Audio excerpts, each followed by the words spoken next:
Hey, Phantom here. So we got a new trailer for the Lies of P DLC Overture, and oh boy, am I so excited. I've been wanting to talk about Lies of P for quite a while now, but there's a lot of good theories already out there. There's a lot of good videos, and I wasn't sure what I could bring to the table that would be new and fresh. So I just figured I'd wait for the DLC, and now the time is upon us.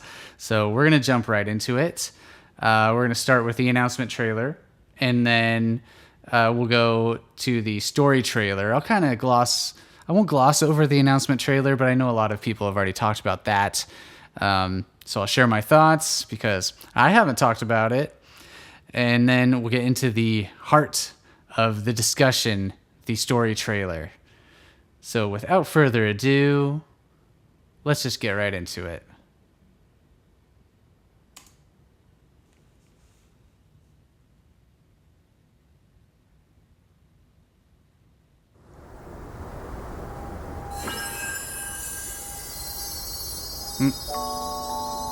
There we go. Buffering.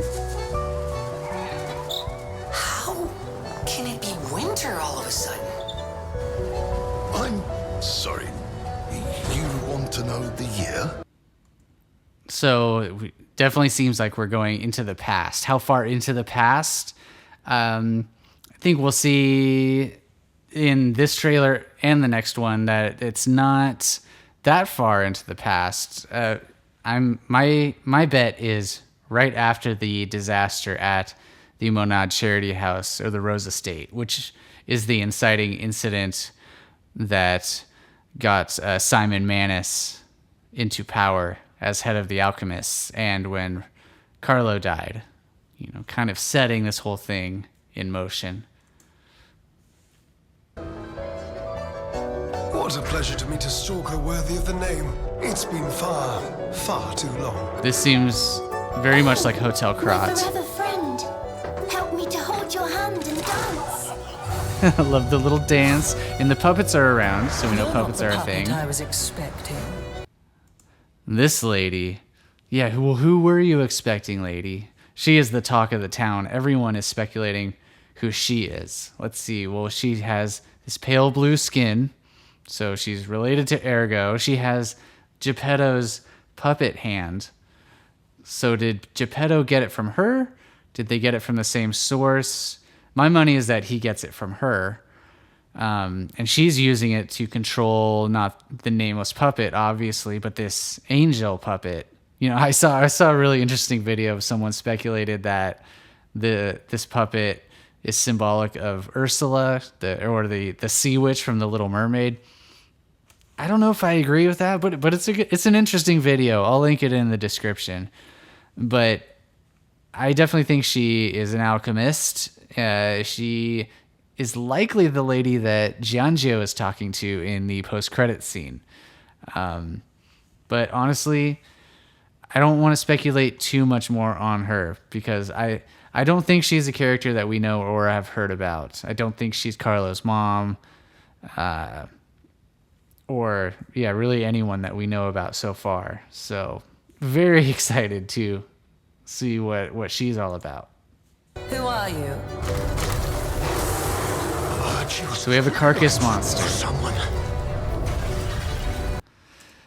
Sorry to pause it again. So we have a carcass monster. So we know that not only is the puppet production in full swing, but that the petrification disease is as well, and the alchemists have already devised their cure, which we know is what turns the patients and the victims of petrification disease into the carcass beasts. So that's why I definitely think it's not that far into the past. Legendary. And here, I'll talk about this more in the next one, but this is certainly Valentinus Monad. And we have the legendary Stalker and the real Alidoro. We can tell he's the real Alidoro. Let me back it up. Because he's got the two dragon sword, which, of course... Nah, that's not much better, but he has the two dragon sword, which, he's from the East. He's Eugenie's brother. And, we get that sword from the green monster of the swamps. So it kind of spells out his fate that, yeah, he was killed and probably eaten by the green monster. Like, I wonder if he was betrayed by the false Alidoro, or if he, was trying to protect someone and he just fell in battle. I don't know. I do hope we get an answer. And it's awesome that he's here right now.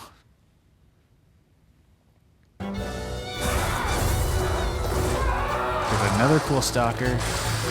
Oh, and P has a bow and it looks like the terrible dogfish, or Monstro in the Pinocchio version, which I'm super psyched about. I mean, this Monstro has legs, has arms. There's like little fingers on here.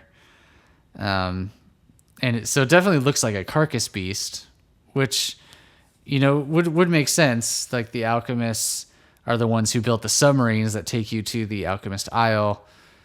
And like, the silhouette is very similar to what we're seeing here. So it would make sense that they're experimenting on this creature. But anyways, yeah, I was a little disappointed we didn't get a terrible dogfish fight, or at least cutscene, in the base game. And it looks like that's what we got here. Also, the bow looks super hype.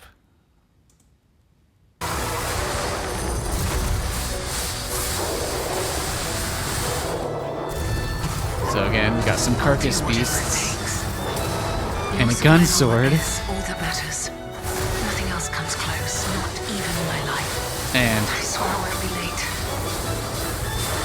Not again.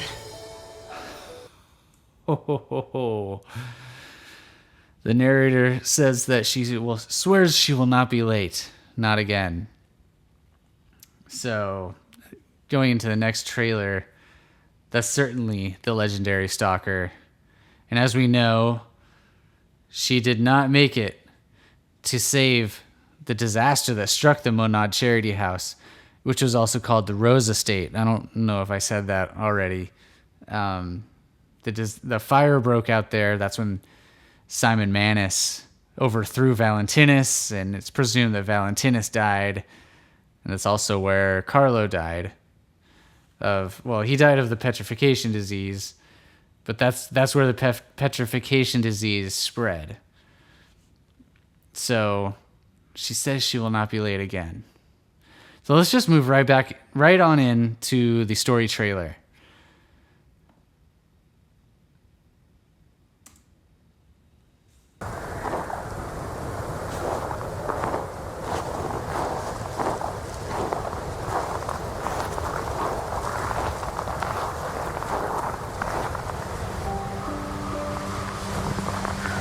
So we have a lady walking through the snow and it's not snowing. And then we have this person walking the same path, but it is snowing. So there's a time discrepancy. And we will soon see that the lady is the legendary stalker, and this is Carlo. Listening to this song always reminds me of you. This looks like one of those tall alchemist figures that we see in like the ruined workshop, the workshop tower, with like the canes. This looks like one of those guys, has like similar robes, and I think they also have a masquerade mask like this. It's been a little while. Correct me if I'm wrong, about anything. But this tells me the alchemists have a presence here.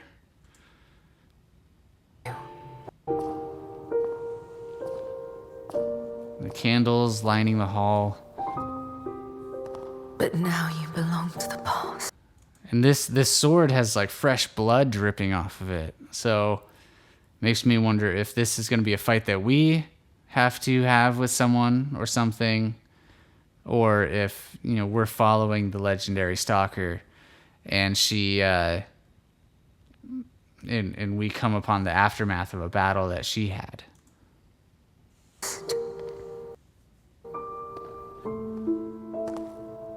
The roses everywhere. The Rose Estate. Oh, I'm going to get that.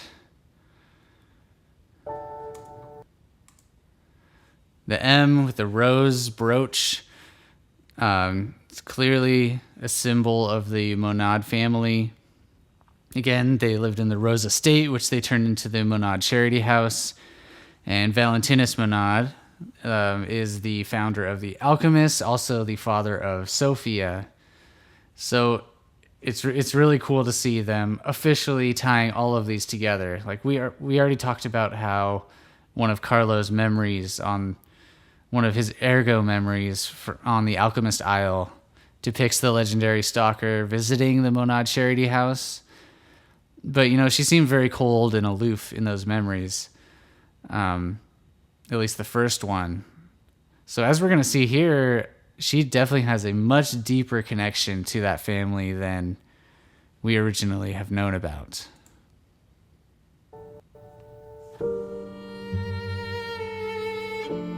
Yeah, so this is Valentinus Do you Monad. remember the time we all gathered to play this piece together?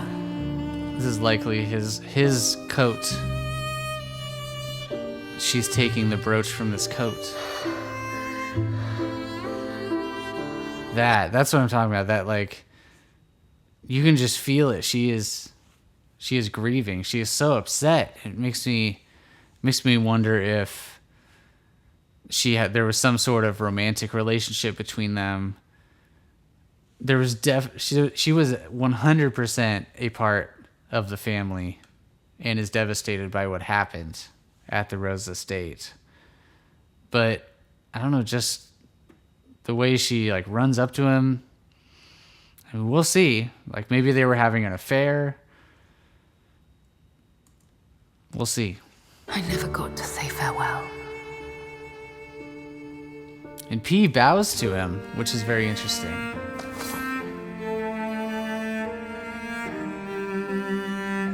And he finally finds her, and then he shows her that looks like the pocket watch that Sophia gives us, right? That's what that is. The one that allows us to return to the Stargazer. It rewinds time. That's what that is, right? So this would be a good emblem to show the legendary stalker, like, hey, I'm on your side. I have a connection to the Monad family as well.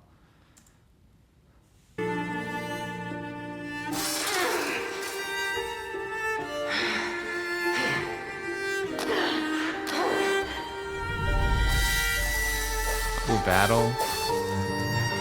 Oh, and this, fighting together with the legendary stalker. Oh, man.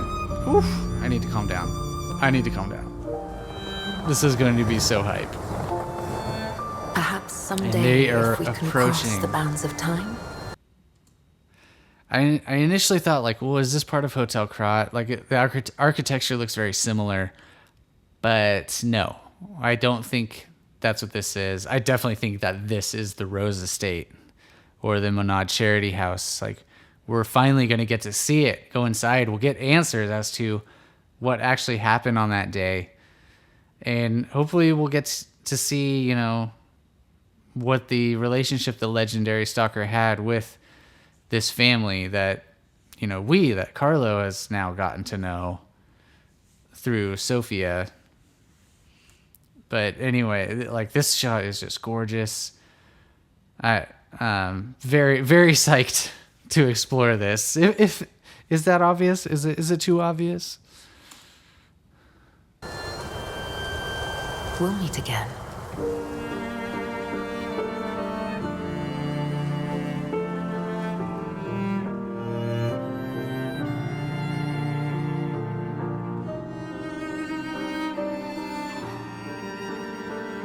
That music, though. Their music is stellar. A+. Like, I know a lot of the records are remixes of songs from a previous NeoWiz game, and they're good. They're cool songs then too, but just the way that they recontextualize them into this setting, it's like such a unique sound. Like, it sounds historical, but it's definitely of this game, and if you've heard it, it's distinct. Like, that is such a gift to be able to do that. But anyways, we have reached the end of the story trailer. So, if you want the visual analysis, go right ahead. Go right ahead and head out. But I'm going to go through it one more time, and I want to focus more on the narration, kind of just try to pick up on what she's meaning here. I'll just state my theory outright. I think that the legendary stalker is the narrator, and I do believe she's speaking to Valentinus.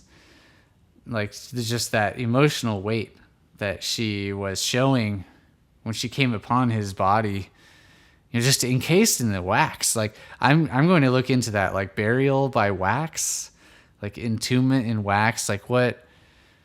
Like, I know that bodies can be preserved in wax. I know that the bodies can kind of turn into wax, I believe, corpse wax. I'll be ready when the real videos come out. I'm going to do my research, but if you know anything about that symbolism, let me know in the comments, because it's definitely a choice and it's intriguing me. But anyways, okay, I'm going to go through it one more time and just focus on the narration and ponder a little bit.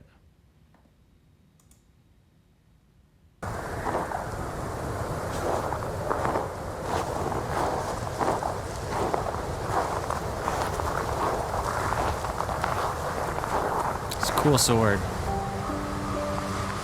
Cool sword. Speaking of the music, anyone else pre-order the vinyl record? I sure did. I can't wait for it to arrive.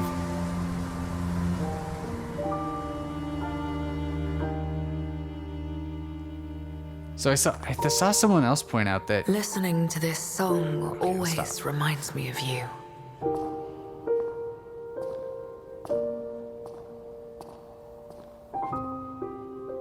But now you belong to the past.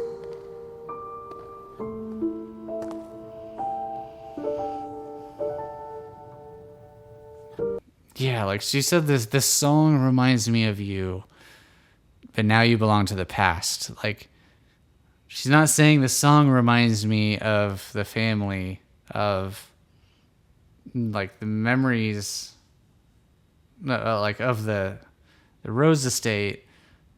It reminds her of this person specifically. I think they were having an affair. I'm just gonna say that. I don't know if like he would be legitimately married to a stalker. I don't know if that would be kosher, for lack of a better term. But I'm feeling a romantic connection here. And maybe I'll be wrong. That's the fun of these predictions. Do you remember the time we all gathered to play this piece together? So it was a community thing, but it still reminds her of this person. Just the breathing. Yeah, I never got to say farewell. She is upset. She never got to say farewell because she was late. She didn't make it to the Rose estate before the disaster occurred. She's talking to Valentinus.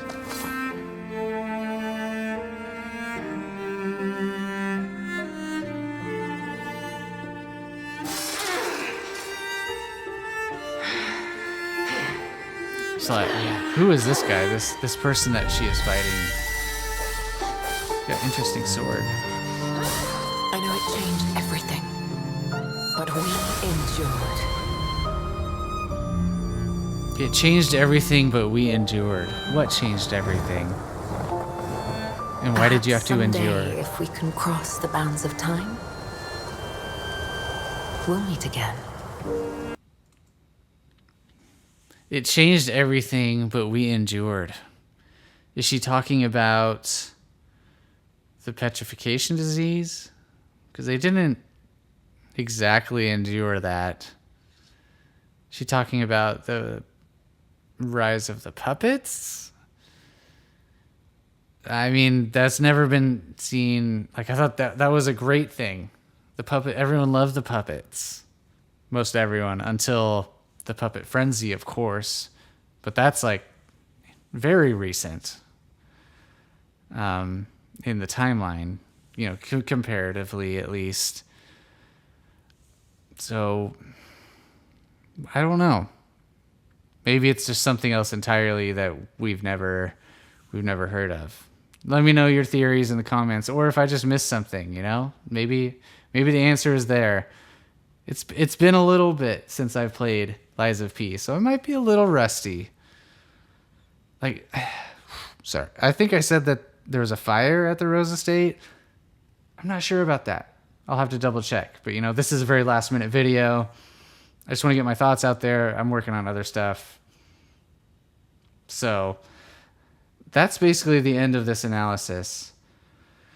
She's one more thing. She says, we'll meet again. Something if we can manipulate time. Let's go. Cross the bounds of time. If we can cross the bounds of time, We'll meet again. we'll meet again. So, makes me wonder if, you know, Carlo goes back and interacts with her, if she's trying to do the same and go back to interact with, to be with Valentinus. She doesn't say like this through time, you know, I'll come back and save everyone. It seems like she just wants to go to be together with this person she's talking about.